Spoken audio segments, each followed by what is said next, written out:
Robert back here, Bluegrass Bushcraft. A year or so ago I built this lantern vise, and I didn't do a video on it because I didn't think anybody would want to know anything about it. I mean, it's just for my personal hobby of redoing these lanterns. But it seems like every video that I use it, and somebody's commenting on it, and a few questions have been asked, and so I'm going to just kind of do a quick video on this vise.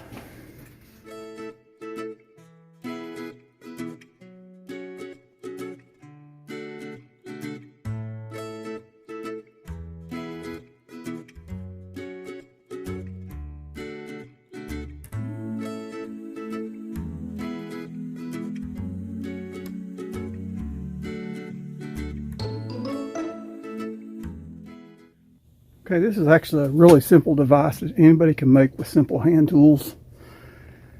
And one helps if you have one really long drill bit, which can be bought at most hardware stores or home improvement stores.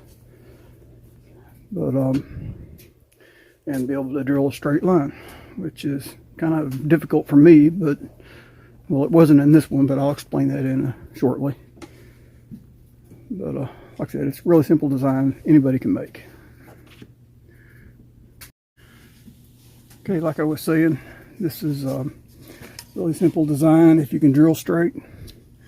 This is one I attempted to make with a little thinner piece of plywood, and much older, much more brittle.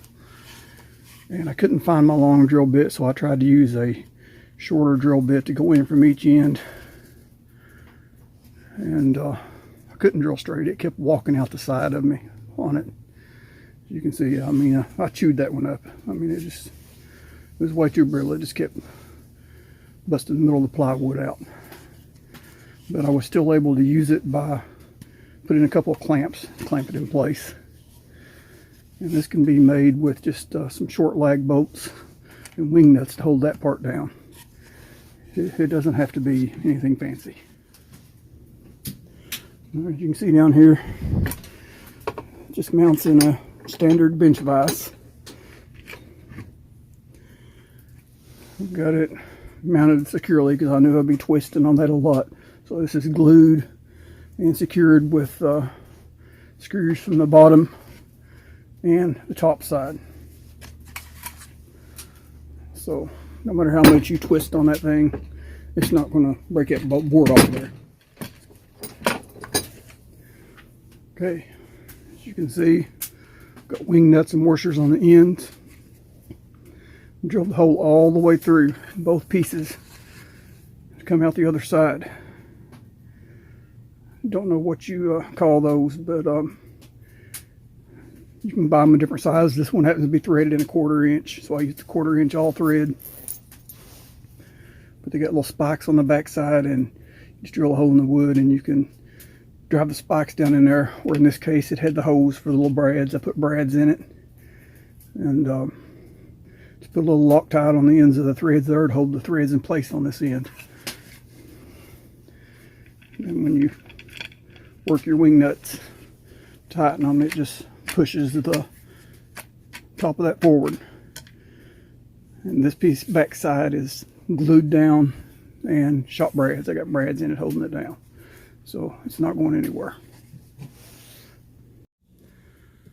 Okay, I'm not sure of the name on these bolts here either. I'm not good with names, remembering names. I think they're called Chicago bolts, but don't hold me to that. If somebody knows what they are, feel free to leave the name in the comments. But they are, like I said, showed you on the other one, you can use just a lag bolt and a wing nut on this if you want to, or just a regular nut. You don't have to tighten them down. You want them on there loose. The only thing they're there for is to keep this piece from raising up. I mean, once you tighten your ends up with the wing nut, they go snug. It's not going nowhere. But these are male and female ended.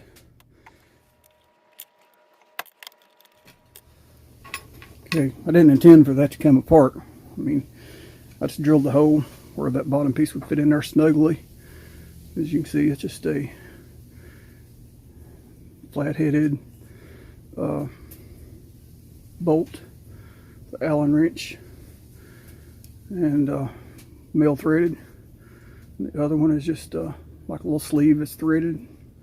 Same bolt head on the other side, one male, one female. And they just go together like that. Like I said, you don't tighten them all the way down, you leave it just in there loose. That's just to keep that top from lifting off on that one side. Okay, you can use this for, this one's designed for the 220 size lantern. If you have one smaller, or like a stove, y'all have seen, I just use this piece of rubber hose and put in there. And it works really well. But if you have something in between, you can just slice your rubber hose and just make it any size you want. I've seen people use electrical wire in there just to leave the plastic coating on it. It does the same thing. Just act as a spacer. So I hope this helped you all. If anybody wants to make one of these.